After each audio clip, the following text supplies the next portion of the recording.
analysis for all those nerds out there.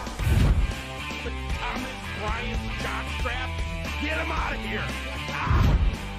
How does that not indicate to you, like, hey, sometimes, like, these prospects are awesome? Donald, get back! They snatched that chain, boy. Get back! What y'all gonna do about it? Popeye snatched that chain. Get back! We want that snack wrap. They got 3 flavors. Y'all got 1.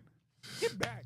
Hey everybody, welcome into the Big Factor on a beautiful Tuesday, January 13th here on the Big Play Sports Network, presented to you by FanDuel. I'm Pat McGuire, Jack O'Rourke, Nick Padone, Rob Watson. Guys, we got Browns to get into, we got college football to get into. The Steelers era may be over. The Tomlin era might be over there in Pittsburgh. Guys, how are we feeling today? Rob, we're going to start with you. Can I say happy birthday to my dad? That's all I got today. Oh, happy birthday, Mr. Watson. Happy birthday. Let's go. Happy birthday. Nick, how you Created feeling a goat. Really good. Great to be in here. Okay, Jack, how you feeling? I feel great. I'm ready to talk some ball. Rough night for the Steelers last night, so a lot of stuff going on. Yeah, Permandy's not happy over there. Trey Essex, Charlie Batch not happy as well. But Jack, we got some really, really important breaking news coaching-wise on the state of Ohio. Can you tell me more? Yeah, dude. Dean Evison out as Blue Jackets head coach. Wow. I know it's what everyone was thinking about this morning. There was a big turnover in Ohio last night. Everyone's talking about the coaching search. Dean Evison out after a year and not even a half with the Blue Jackets. Getting Bones in the building now. Rick Bowness, little old school 70-year-old come in, whip these youngsters into shape. I mean, you got Fantilli, Johnson, all the young kids underperforming. It was time for a change in Columbus, Pat. And that has been your hockey update. Let's do it, every baby. time. Haven't done that in a while, actually. But that's your hockey update for the Big Factor. But, guys, we got Browns head coaching search continues. Is that where we want to start with today, Nick? We got a Wildcat recap from the weekend. The Steelers just went down on Monday Night Football. But, Nick, I think the storyline is this head coaching search in the offseason. I mean, that's going to be the story every single day, dude. Every day we're going to have new twists and new turns as the Browns try to navigate the waters to find the successor to Kevin Stefanski. You know, the more that I think about this, the more that I'm like cemented in my feelings that this is actually a moderately attractive opening. Like the 2 first-round picks paired with this defense, paired with Myles Garrett, paired with the fact that the last guy got a 6-year leash, saw the completion project all the way through a Baker Mayfield, saw the Deshaun Watson thing really just about to the finish line. Gotta, wait for that contract to run out. But Haslam's really showcased some patience, which was the one big thing early on in his tenure that scared a lot of guys away from this job. You hear that Harbaugh still could have some mutual interest with this thing. That is my big takeaway from yesterday's day of the coaching search was, how about the Atlanta Falcons, huh? Just went ahead and announced that they had an interview with John Harbaugh. Come to find it was like, no, it was probably more of an informal pitch of why you should come interview for the Atlanta Falcons. So these teams are desperate. And like the coaching search across the league, over 25% of the league has head coaching vacancies right now. That's going to be completely frozen until we make some progress on the John Harbaugh front. And I think hopefully maybe later today we could start to get some more news on what's going on with that. Yeah, I think it's so funny anytime something like that comes up in sports. Next, it reminds me a lot of like the J.R. Smith before the bubble when it was like J.R. Smith wants to sign with the Lakers, but the Lakers don't want to sign J.R. Smith. But it's funny that they brought Harbaugh in the building. I saw some tweets out there as well. Like someone photoshopped like the Deshaun's jerseys on the pool table, but put like Harbaugh's last name on them. There's like a Falcons jersey like off sitting in the background. So it's so funny when all this starts stuff coming up. Yeah, Rob, where do you go? Because this is where we're going to be at for the next, until, the draft. That's the next thing on the docket, but we're going to be talking Browns coaches for a long time. I did a lot of thinking about this yesterday, and this is like, I know a lot of people are looking at the Dome, but this is the most important hire, in my opinion, we're going to make probably since a lot of us have been alive. Like the Kevin hire was important, but you didn't know the team was at as much of a crossroads as it is right now then. You got the best defense I've seen since I've been alive. You got a couple young pieces on offense, and for the first time in a while, we've got 2 picks in the first round to really make some noise and get some new young talent in here. And that's something we were starved of for a long time, and I think that's why the team did lose the talent as much as it did, is because we missed 3 to 4 years of first-round picks. I mean, we watched one of those first-rounders we gave up, Will Anderson. He's became an all-pro. He was just wreaking havoc last night. So this year, you get the right coach in place. You get a plan going. You bring in some young talent, hopefully 3 to 4 starters if you could hit with some of those top picks. And you really just re-energize this offense and this team, because I just see no reason why the Browns couldn't have a Texans model and just get this offense to be a little average or slightly below average next year, and then keep a top-ranked defense and be a playoff contender. I don't see why that couldn't be possible. Yeah, that's the thing that kills me, Nick, too, is you talk about the guys making plays last night, Will Anderson. Even on the other side of the ball, Jack Sawyer for the Steelers, the Browns had that 3rd round pick. If they didn't waste it on Dylan Gabriel, they could have had Jack Sawyer as well making plays for him. But the thing that kills me is that you have Andrew Berry still in the building for the Cleveland Browns making all these head coaching decisions, even after he's made tons and tons and tons of personnel decisions that did not pan out.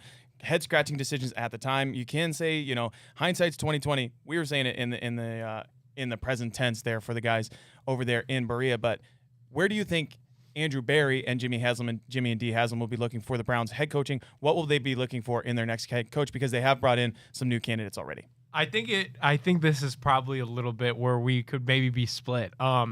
Jimmy has the track record of following the shiny object. It depends. Is he really trusting Andrew Berry in this search? Because if so, go back once the big factor wraps up here today and listen to Andrew Berry's press conference last week on Monday when the Browns fired Kevin Stefanski.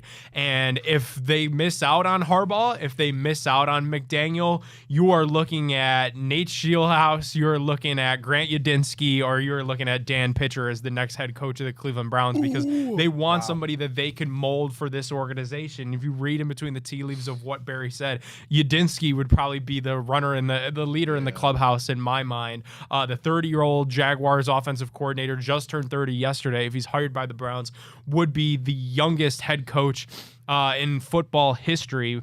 Could be wild. It's another OC that doesn't call his own plays. When we talk about... He was co-offensive coordinator and was not calling the plays. Very interesting to me. Fast riser, though. Fast riser, riser. tremendously smart. And I was interested. It's better than Pitcher because he's young. It depends where the Browns think that they're at, though. Yep. Because, there's a world where you can be Houston, and you could turn this thing around from worst to first really quickly. And I think that's why they've prioritized John Harbaugh. They were one of the first teams to reach out to John Harbaugh. That's why they set up the interview with Todd Monken before Harbaugh's firing was even made public. That's certainly where they're putting some of their eggs. Then Mike McDaniel is a retread. They've long admired his offensive mind and what he can do to retool this offense and what he did with Tua, what he did with Tyreek Hill on the back nine of his career. But I think if you miss out on those two guys, you can't just sit on your hands and go with the safe option in Jim Schwartz. I think that's where we'll see them take their swings. And Andrew Berry said when the season was over and when he met with the media after Stefanski was fired that, you look around the league and sometimes teams make unorthodox hires. When the Browns interviewed Kevin both times in 2019 and 2020, the Browns were the only interview that Kevin had. And Andrew Berry was sure to mention that specifically. And he won 2 Coach of the Year awards. So I think that plays really nicely to Grant Udinski. The Browns are the only team that have currently reached out to him. He was his first year on the job as offensive coordinator with Jacksonville. It's a super inspiring story. He was living in his car 7 years ago, emailing colleges, trying to find grad assistant jobs. So really fast riser, but I do think if they miss out on one of their big names, if they miss out on a Harbaugh, if they miss out on a McDaniel, that's probably the path that we see this thing go down. I think it would be much smarter if you miss to just make Schwartz the head coach, but you could still just hire one of those dudes as an OC because it would be a rise for them. You can't though because that's a lateral hire. You can't take Dan Pitcher. A passing game Scheelhaus would have to be the one, and he doesn't call. But why would he leave? Yeah. Why would he leave? Because you want to rise. You want to then be an OC that calls plays somewhere. Yeah, but for Jim Schwartz, when I'm working working for Sean McVay, and he's already getting head coaching interviews elsewhere, I think that's what they're going to have to make. Just said the it was decision. his only head coach interview. No, Scheelhaus is For the interviewing Jaguars Tennessee guy. as So well. I'm saying the they Jags both, OC. both of them, it would be an upgrade. Now, granted, if you wanted to play it safe, sure, but it's not. It's still a step up. I wouldn't call it a lateral move, but it's still a step up. I just think it's definitely risky to make that a head coach hire when I think the safe play could still be to get one of those guys as an OC who's just going to be the head coach of the offense entirely, basically, anyways. I also think the Harbaugh and the McDaniel thing are way more in reach than people want to give credit to the Browns to. I think McDaniel's very in because reach. if you look at it, the Titans have absolutely no talent. John Harbaugh is 63 years old. So if you go to the Titans, okay, you get to coach Cam Ward, and I get that that's enticing because he's a raw prospect that showed a lot of talent, even though the results really didn't show anything during his rookie year. There's something there. Same with New York and Jackson Dart. The issue is John Harbaugh is 63 years old. Like, you go to the Giants, you're in a division with Philly. Make of it what you will. They're going to fire that offensive coordinator, and they're going to be back retooled in some way, shape, or form next year. The Dallas Cowboys were starting to figure their act together out in the second half of the year, and certainly were the Washington Commanders when Jaden Daniels finally got healthy. So that's a difficult division to play in. We already talked about the Titans have no talent. The Raiders have even less talent somehow than the Titans do, and the only fun part about that job is that you have the number 1 overall pick. That sets up really nicely for the Browns. And I get they have a big old question mark at quarterback, and that's been the black cloud that's kind of followed this organization since they returned in 1999. And if you're somebody like Harbaugh and you are 63, you probably want to get that solved. But you've got a defense that's ready to go. Like, you work with some of these young, like maybe Harbaugh would be open to working with Tommy Rees to get this offense turned around in shorter order, to use these 2 first-round picks to boost up the offensive line, to boost up the receiving room, and try to win some games in 2026. It really depends what path they want to go down. I feel like right now they probably don't even know that path, and it is truly all going to be frozen until we make some sort of progress on this Harbaugh stuff, because nobody's even been able to meet with the guy. He's just doing phone interviews. The Giants owner showed up at his house. Like, you've got all that stuff going on, but until we get It's like formal Mark Cuban interviews back going, in NBA free agency. it is like with DeAndre that Jordan. famous Who do you photo lock of in the chair house? in front of the and everything, door. right? DeAndre Jordan. That's where we're at right now with the Harbaugh stuff. Well, It Jack, really is. Doesn't it feel like the Browns painted themselves into a corner a little bit, though? Because to me, you can try to get somebody like the Harbaugh or like the Tomlin era if he did come open or whatever, anything like that. But it just seems to me that they're going to hire a new offensive hire. And this, Nick, we talked about Tommy Rees they really like him in the building. They're not going to make him the head coach, I wouldn't say.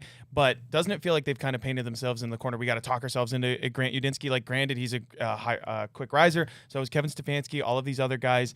It doesn't really feel all that inspiring to me, because you wouldn't really get like those football guys that we talked about a couple weeks ago, Nick, where you were saying you got to get a John Dorsey in there. You got to get like a John Gruden in there. Jack, you were saying John Gruden not even that long ago, like pipe dream, of course, but Yeah, I don't think he's coming back to somebody of NFL. that mold. I don't think the Browns will go that direction at all. I think they're going to go with a young offensive mind. I think the only chance for them to go in that direction would probably be Jeff Hafley if they tried to go like the big football guy at this point in time. But I don't know. Like, I honestly I didn't take much I guess serious precedence in my mind to Mike McDaniel, like leading up until this week, and hearing Nick talk about him on our show yesterday, and then Zach Jackson came on Big Play Cleveland yesterday and talked about him as well. Like, it makes sense, like Hafley, like he's been in the building before, like, there's like a history with the organization. He's got an offensive mind.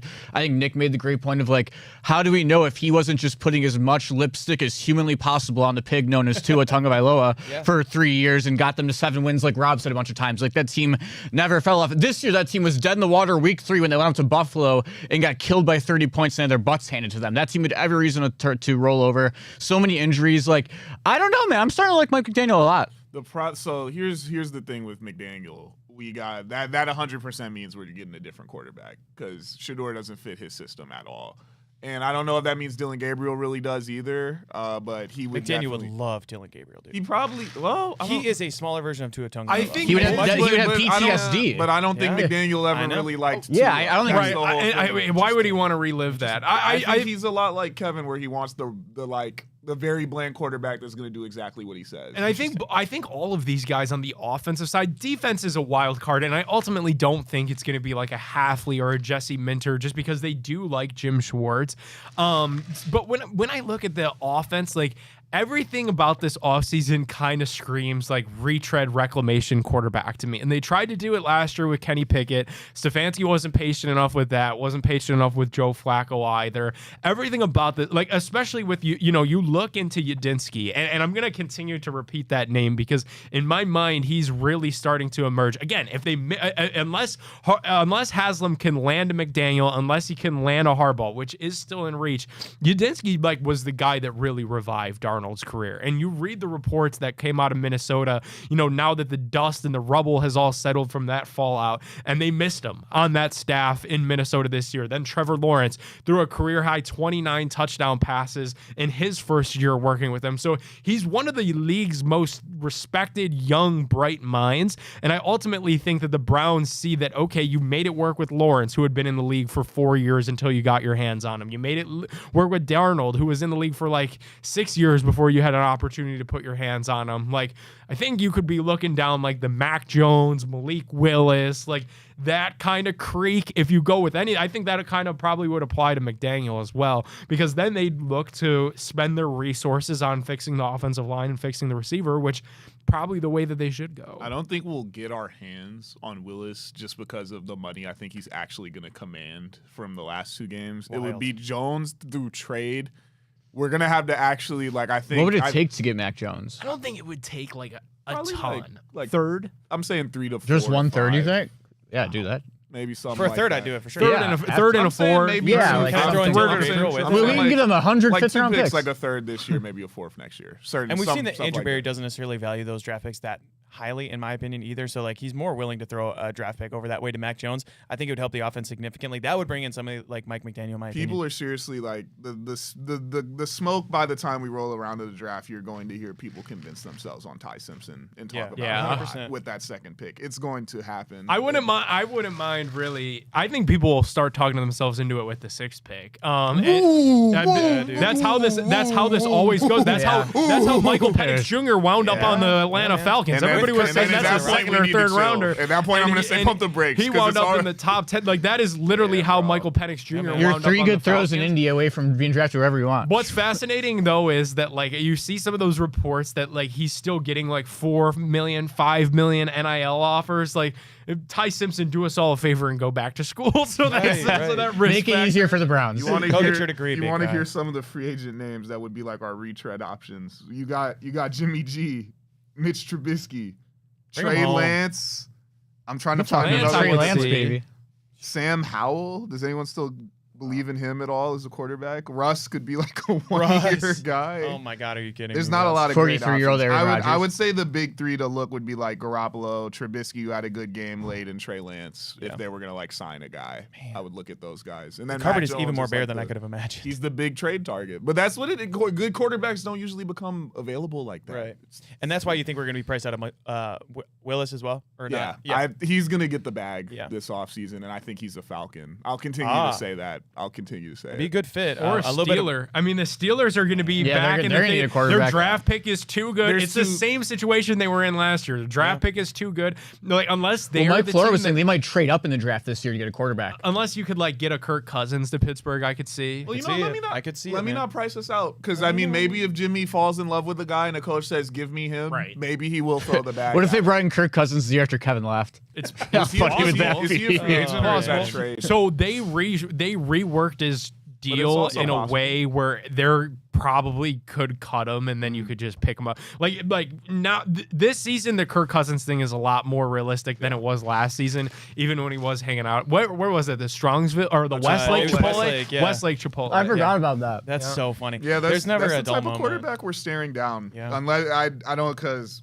like I've said now, I'm very out on Dante Moore, and any price it would take for us to trade up to 1 or 2 is going to be vastly too much for whatever those quarterbacks are worth. However you feel about them. 3 first I'll round tell you picks, what. and I don't think Minimum. this front office has the Minimum. cachet and can't. to To do throw that around to 3 us first round. again? Well, you just did it. Yeah, you Again? can't do it again. I Can't don't do think they that. have the cachet to do So that. you're gonna have to look at if Chambliss enters, the Simpsons, like those guys that push back, and then all the people we just talked about. I weirdly think Dante Moore is going to drop post as we move more forward to the draft as well. But guys, there's so much more time to talk about drafts as well. Guys, we got into it a little bit with the Steelers, talk about college football, all of these coaches. But first, I got to tell you about our friends over at Garage Beer. They got those 2 flavors, Classic Light Lager and the Classic Lime. It's no frills, no bitterness, no IPAs. It's just beer the way you want it to taste, and that's beer flavored beer. Scan the QR code on the screen to give their website a visit, drinkgaragebeer.com, to find local retailers who sell garage beer near you. Pick yourself up some for you and the fam over at a local retailer that sells it near you. And guys, we got a little bit more to talk about with the Steelers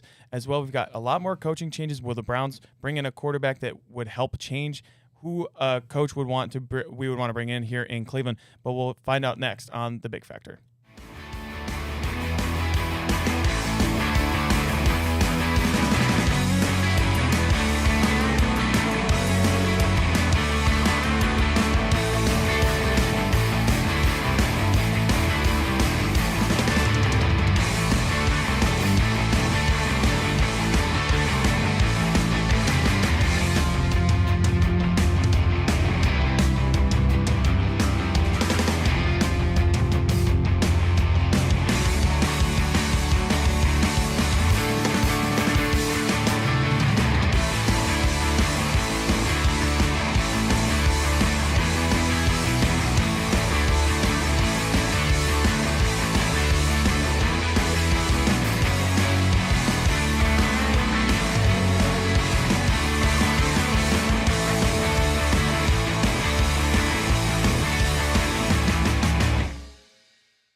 everybody, welcome back into the Big Factor presented by FanDuel on the Big Play Sports Network. Guys, we were talking about the Wild Card Weekend recap. I can't even say it correctly, but the Steelers fell last night 30-6 to the Texans at home. We've got so much to get into here, guys, because Mike Tomlin could be his last game at the helm of the Steelers, most likely the last game of the career for Aaron Rodgers.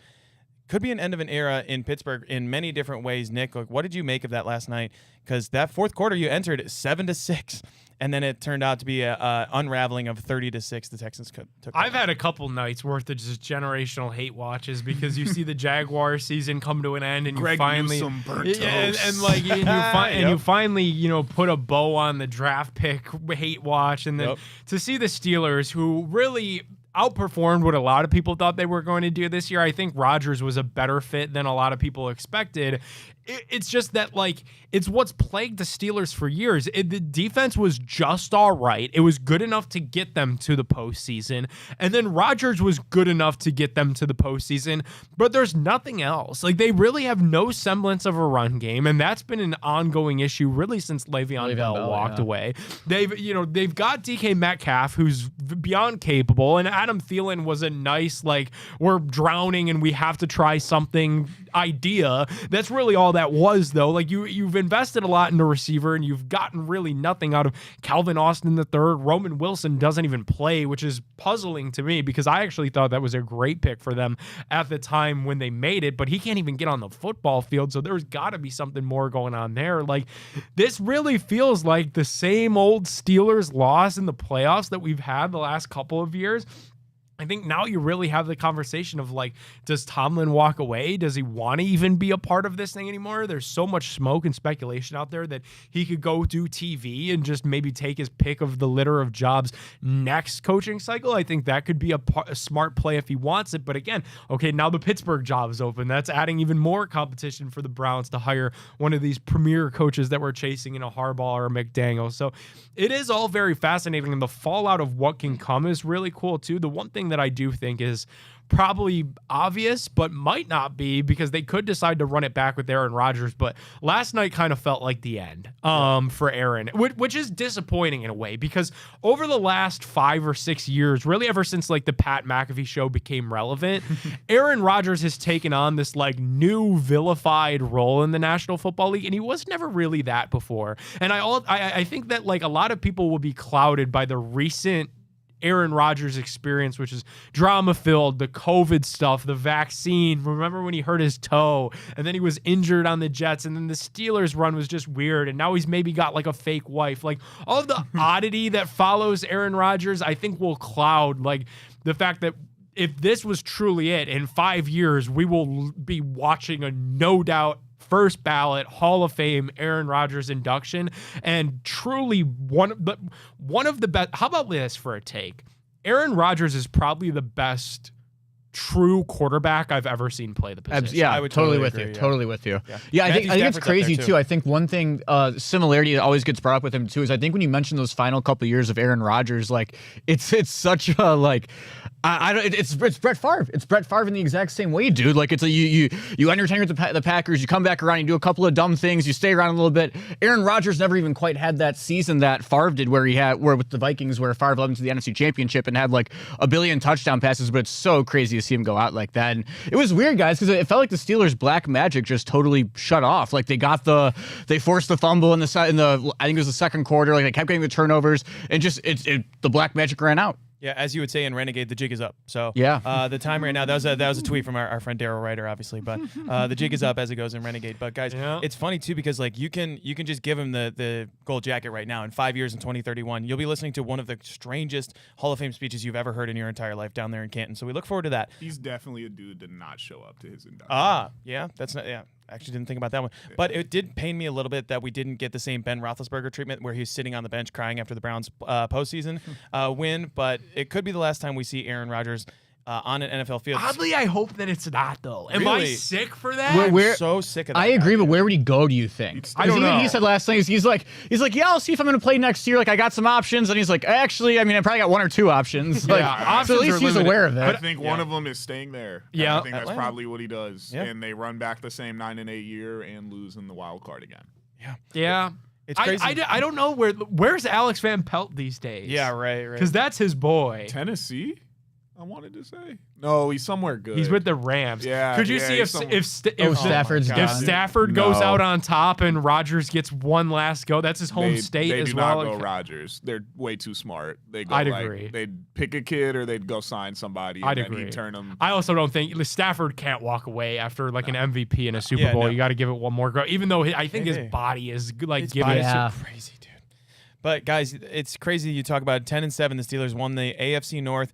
Our Cleveland Browns holding up the rear in the AFC North, but it felt like another wasted season for the Steelers because the Ravens, they didn't make the playoffs. The Chiefs didn't make the playoffs. Josh Allen just led the led the Bills over a big win over the Jaguars. Steelers, it was still wide open in the playoffs. They couldn't get it done against the Texans. But any final reactions from the wild card weekend, because we had lead changes galore in that weekend, and there were some real bangers in there. We had a snoozer on Sunday night, and last night turned out to be a little bit late of a snoozer. But wild card weekend recap, guys. Any final thoughts? I was just gonna say I think the Steelers might be dead now. Like with the way that they went all out to win, like just this year, we talked about over and over again on the show today, like how just okay that defense was. It was the top paid defense in football. They went out, made a bunch of trades before the year for the defense. Like they got DK. Aaron's on the wrong side of 41, so like things are running out there. So like, I wonder if we will.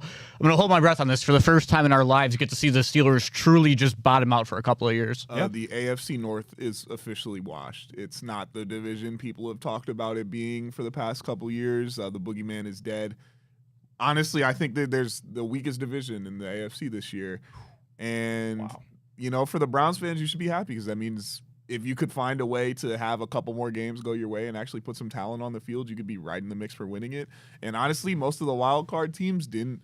While there were some great games, the AFC teams didn't look that amazing. No, they did not. They really didn't. So we'll go through the revisionist history here too. The Browns, if they were to lose that last Steelers game, if they were to lose that last Steelers game and then the Ravens get in over, say the Ravens get in over the Steelers and win the division, then Mike Tomlin out as the Steelers head coach. Already in Berea, baby. Already in Berea. But the Ravens hold on to John Harbaugh potentially for another year. The whole AFC North looks completely different. It's kind of wild how the Browns controlled a lot of that, a lot of results there. Butterfly effect. Yeah, true. Butterfly effect has been crazy here, but we got a lot more to talk about, guys, because a lot of teams they're turning their focus towards the draft in April, which happens to be in Pittsburgh as well. I would invite everybody to tune into today's episode, 1 o'clock, the Snap Count. Charlie Batch, Trey Essex, guys, that is going to be absolutely theater. It's great. It's great cinema. Great hate watching over there. I would definitely advise you to tune in there. But guys, a lot of teams like we're going to turn our attention to college football and the draft. A lot of prospects. Dante Moore. And Oregon just got absolutely crushed by Fernando Mendoza and the Indiana Hoosiers. I don't even know what the final score ended up being, 56-14. A lot to a little, Pat. A lot to a little is what it was. But we're going to recap the college football semifinals, college football national championship preview as well when we get back on The Big Factor.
Hey, welcome back into the Big Factor on the Big Play Sports Network, presented by FanDuel. Pat McGuire, Jack O'Rourke, Nick Pannone, Rob Watson. Guys, the college football national championship is officially set. It is the Miami Hurricanes, which everyone expected, against the Indiana Hoosiers, which is a little bit more expected.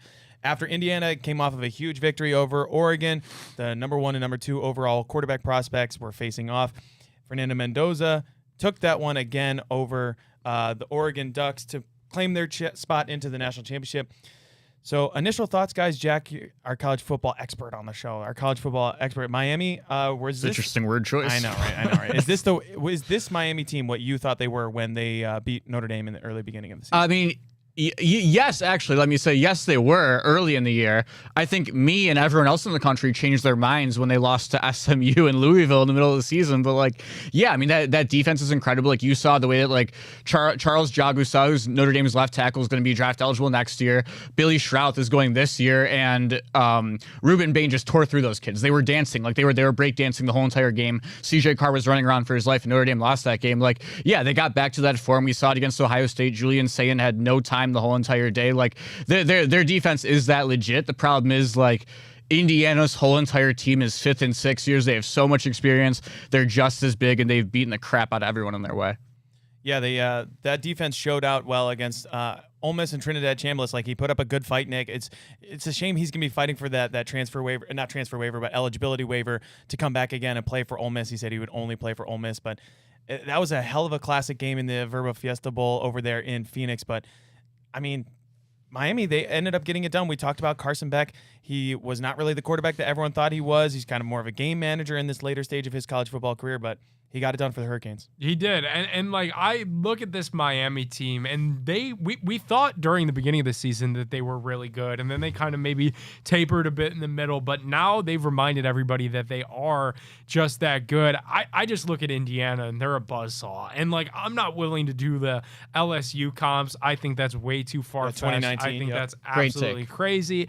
But people are out there, people want to do it, whatever, that's well within their right.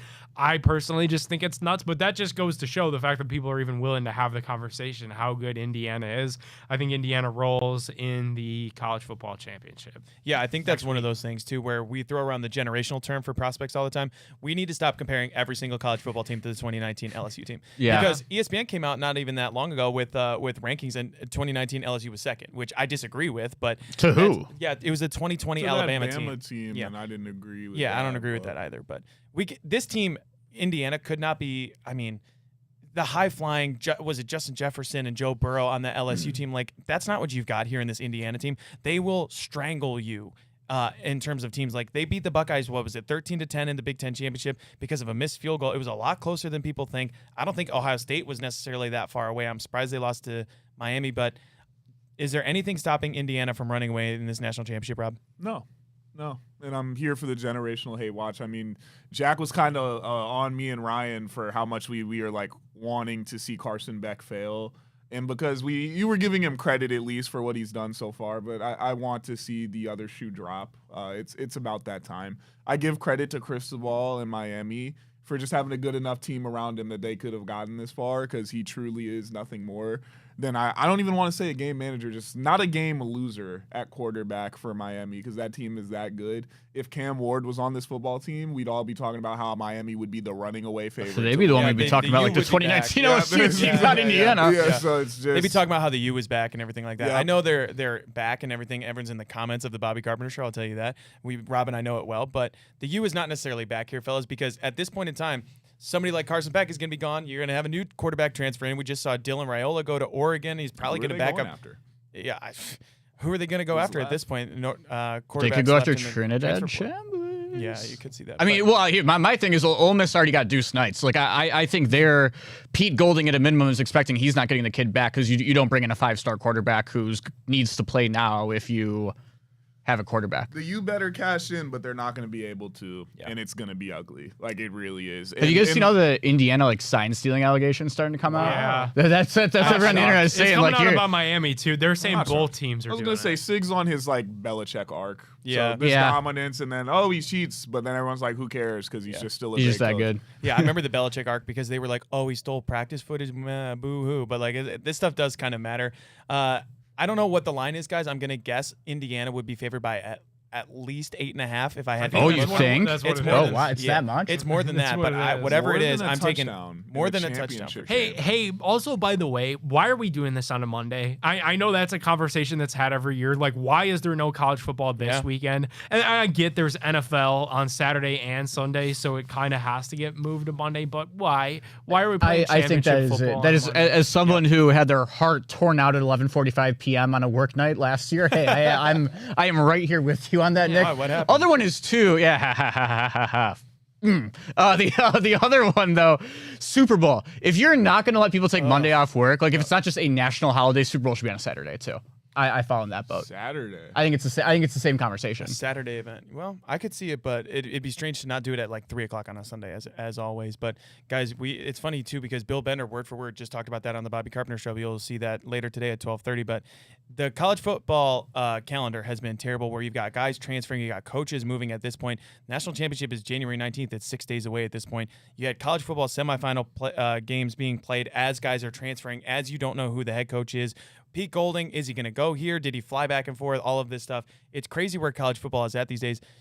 When we get the games, though, when you get to the national championship and you see Miami versus Indiana, was there any part of you guys where you're like, okay, well, this is still a little bit of normalcy for college football amid all of the transfer news, anything like that? I mean, in normalcy, no. Indiana's the second most losing program in history. Like, I think it goes to show what the portal era did, where you have like these, I guess, not just blue blood programs. Just coming, obviously Miami is, but like look at last year. Like you get Notre Dame back in a national championship for the first time in 10 years. The year before that, you had Washington in a national championship game. Like it's good. It's good for the sport. I think there's a lot of ups and downs. It's the Wild West. There is no church in the wild. You don't have a commissioner, but I do think the more the wealth gets spread out amongst these programs, the more it's going to help everyone. Like, I mean, Shane Gillis made the joke last year on College Game Day to Nick Saban, like, yeah, like it's a lot different when everyone can pay players now, isn't it? But that's the way it's going. Like it is more fun when everyone can compete.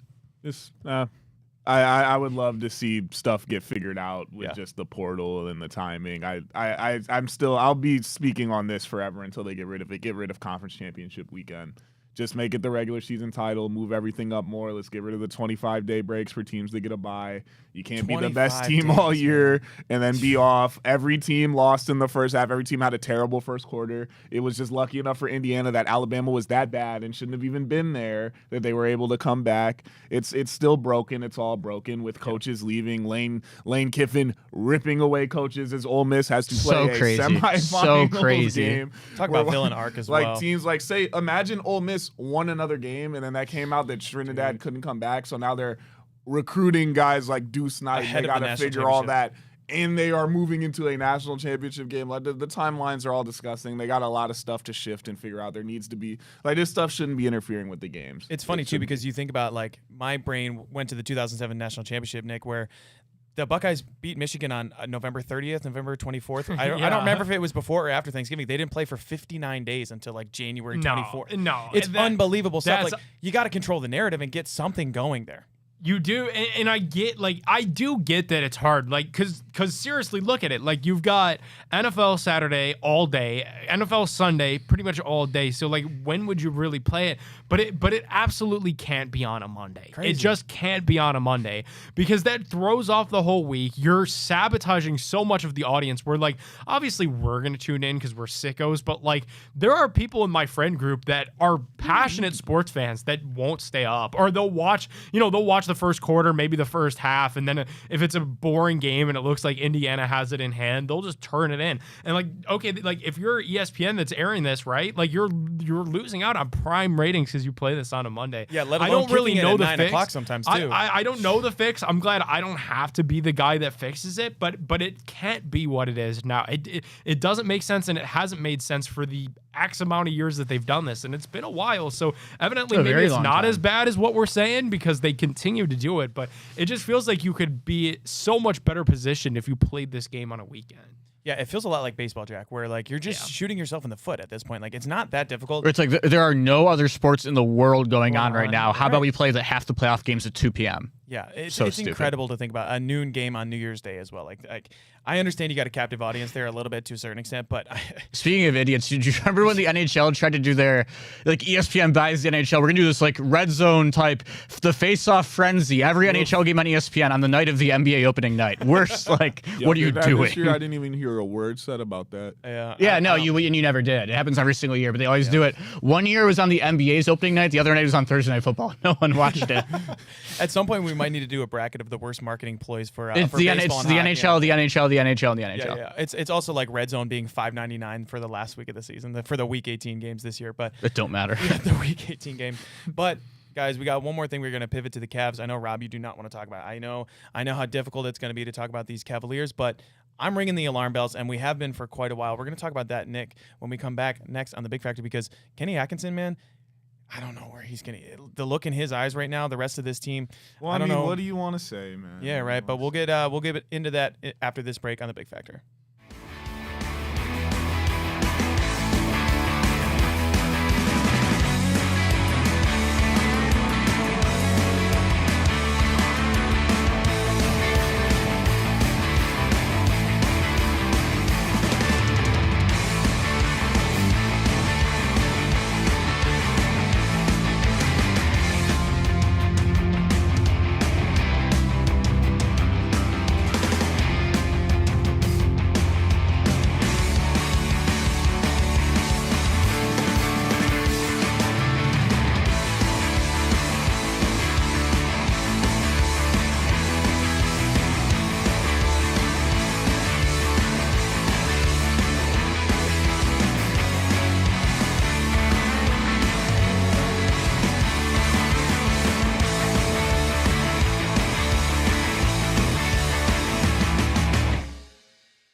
Welcome back into the Big Factor, everybody. Guys, we're talking Cavs right now, and Oh, stop clapping. yeah, you got to stop clapping, unfortunately, there, fellas, because the Cavs, they fell to the Utah Jazz last night in a really ugly game. They went down, I believe, 17 points in the first quarter. I had a front row seat, I had an upper deck front row seat up there to go see it, but It was 22-4, I believe. 22 to 4. start I mean, the first. Cavs had 4 points through the first, I think it was 6 minutes of the game in the first quarter.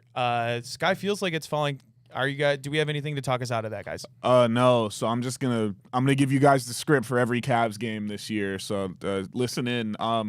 Here's the script, and this is why last night is really, really bad. The script is usually, if we're playing a bad team, we will, like, there's always a lapse in every game for no reason, because we either just fall off completely defensively, we shoot a million threes, can't make them, or we can't grab a rebound. There's going to be a run where the Cavs go down by about 15 points. That happens every game. So then everyone's going to wake up. Donovan's going to start shooting his threes. We're going to do whatever we got to do. We're going to cut that lead to about 5 going into the fourth.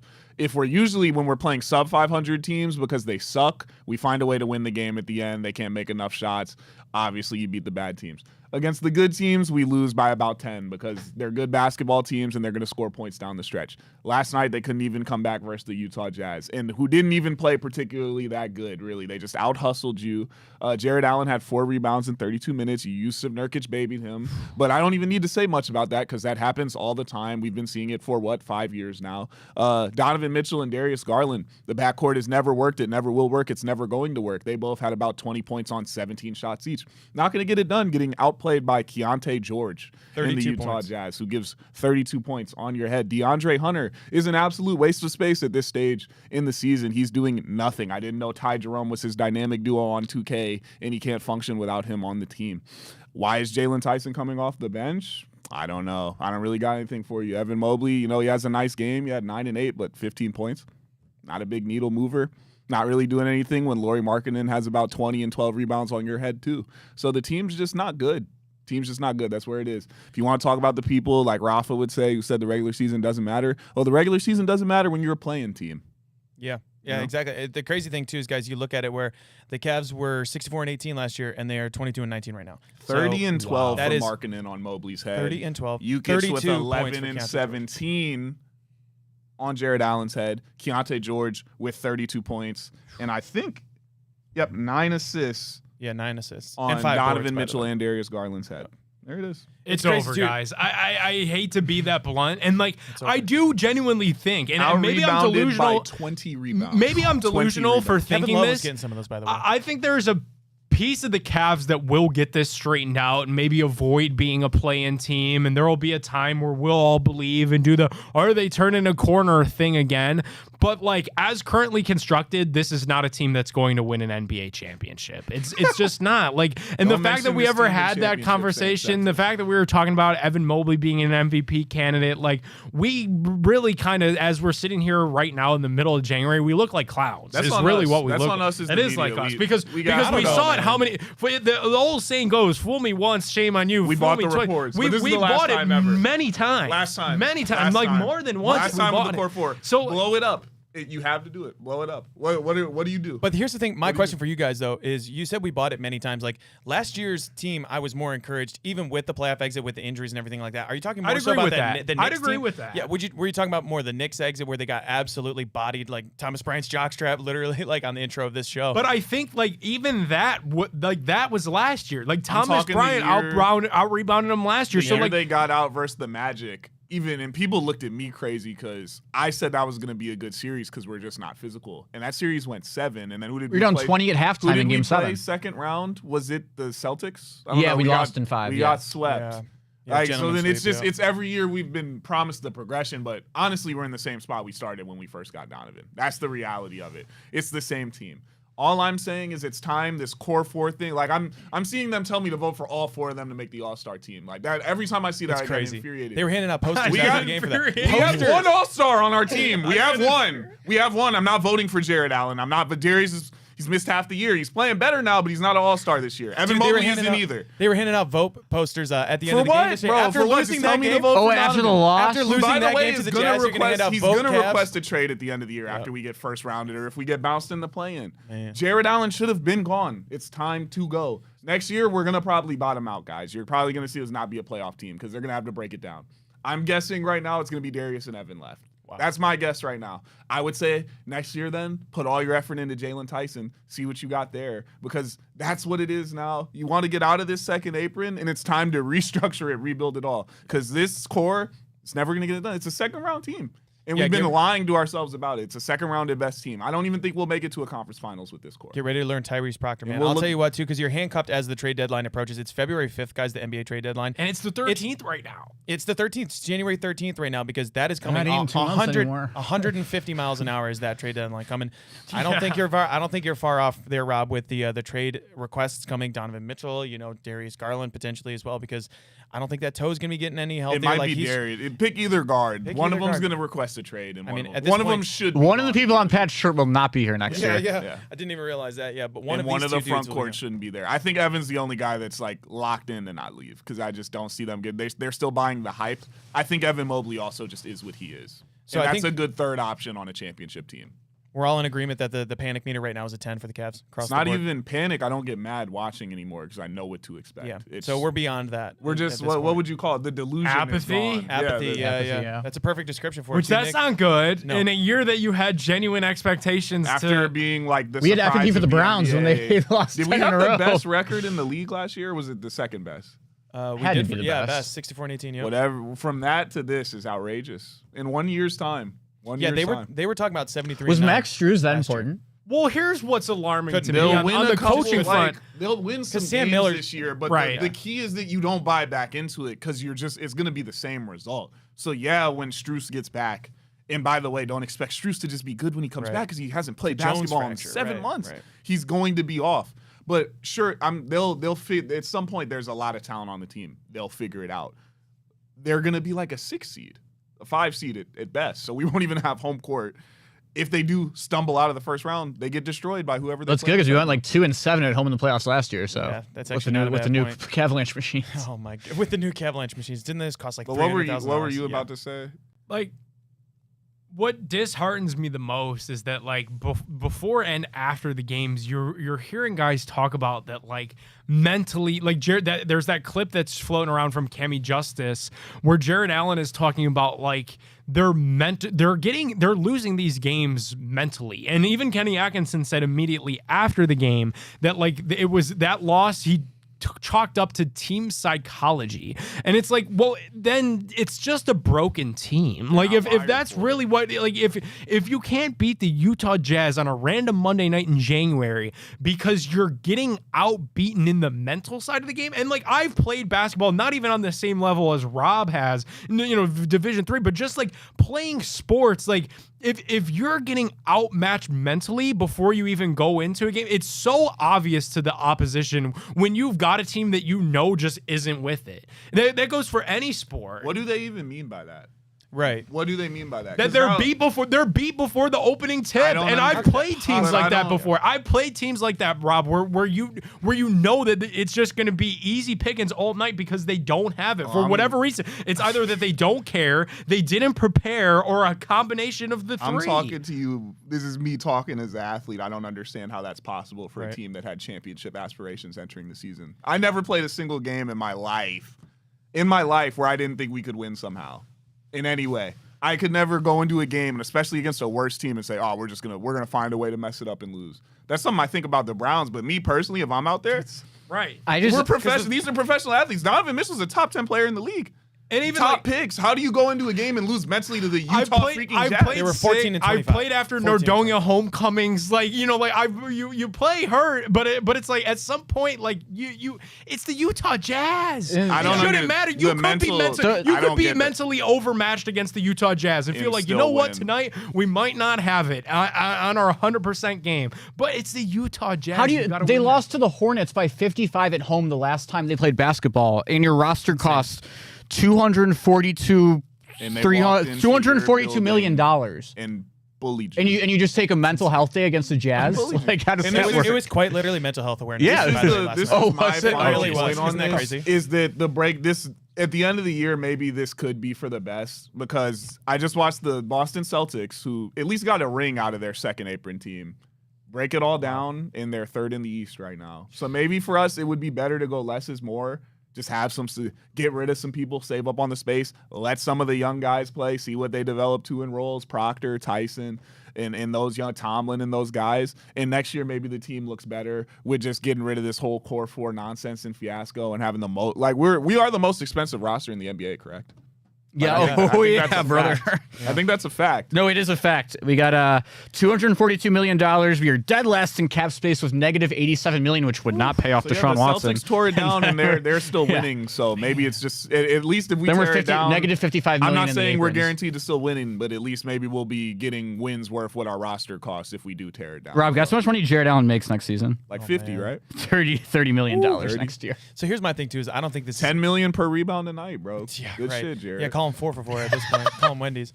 But that's crazy. You don't get anything from Jared Allen. I don't think this is really on Kenny Atkinson too much. It's not, in my opinion. I agree as well, because at a certain point, like these players, something's going on mentally with all of these players right now. But guys, we got so much more to get into. We got one last break to take before we get into our FanDuel parlay of the day. Keep it locked here, I will tell you, because there's only about 3.5 weeks until the NBA trade deadline. Keep it locked to Full Court Cleveland here for all of your Cavs news. Big Factor as well. We'll have you every single day, but there's going to be a lot of stuff to talk about with our Cavs. We'll be right back on the Big Factor.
Welcome back here on the Big Factor, presented by FanDuel on the Big Play Sports Network. Pat McGuire, Jack O'Rourke, Nick Padone, Rob Watson.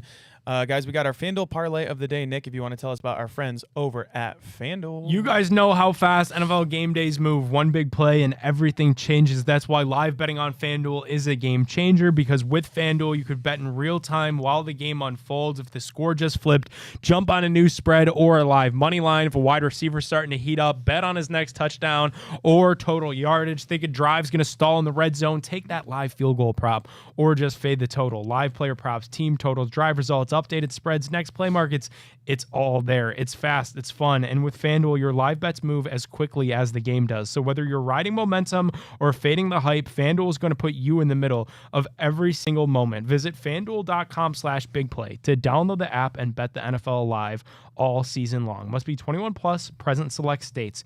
Gambling problem, call 1-800-GAMBLER or visit rg-help.com. All right, Jack, tell us about our FanDuel parlay of the day. I'm very excited. We're playing back a whole lot of the hits today on this one. We're starting out Quinn Moyke money line, fellas. We're taking the Kent State Golden Flashes to walk all the way into SUNY Buffalo and walk out with a victory. We are hot on the Flashes. We're going to see on the show. We're not backing off them yet. Nick, I'm feeling a little bit of Mac March Madness for your fellows over there Action, at Kent baby. this year. And then, guys, there is one rule to follow in sports. You always win your first game after you fire your head coach. The Calgary Flames are heading into Nationwide Arena tonight. We're taking the Blue Jackets to get this one done. Blue Jackets money line at home. First game in the Rick Bonus era. And then, guys, Pop-Tart Bowl. personally, I love this one. Get Micah Shrewsbury out of here. The Pop-Tart Bowl. The Miami Hurricanes are going to go on the road into Micah Shrewsbury's building, the Joyce Center, and they're going to beat him by 5.5 points, because you don't want to know why? Micah Shrewsbury is the worst basketball coach I've ever seen in my whole entire life. Take the Hurricanes spread in this Fighting one. somebody the other day. And last but not least, guys, January, February, Izzo. We are back. The Hoosiers are going to lose a Big Ten game. It's been a while. We've talked about it, but hey, it's time finally. Michigan State's going to win this one at home, up at the Munn Center. Kent State money line, Blue Jackets money line, Miami minus 5.5, Michigan State money line. Let's get it done. A lot of narratives in this one, folks. Yeah, those are This is because there's so many narratives in there. Yeah, it's all narrative A lot of based. narratives, a lot of favorites. That's plus 648 on the FanDuel Sportsbook. Go get yourself some cash. Guys, that'll do it for us today. For Jack O'Rourke, Nick Pannone, and Rob Watson, I'm Pat McGuire. Thanks for tuning in to The Big Factor, presented by FanDuel on the Big Play Sports Network.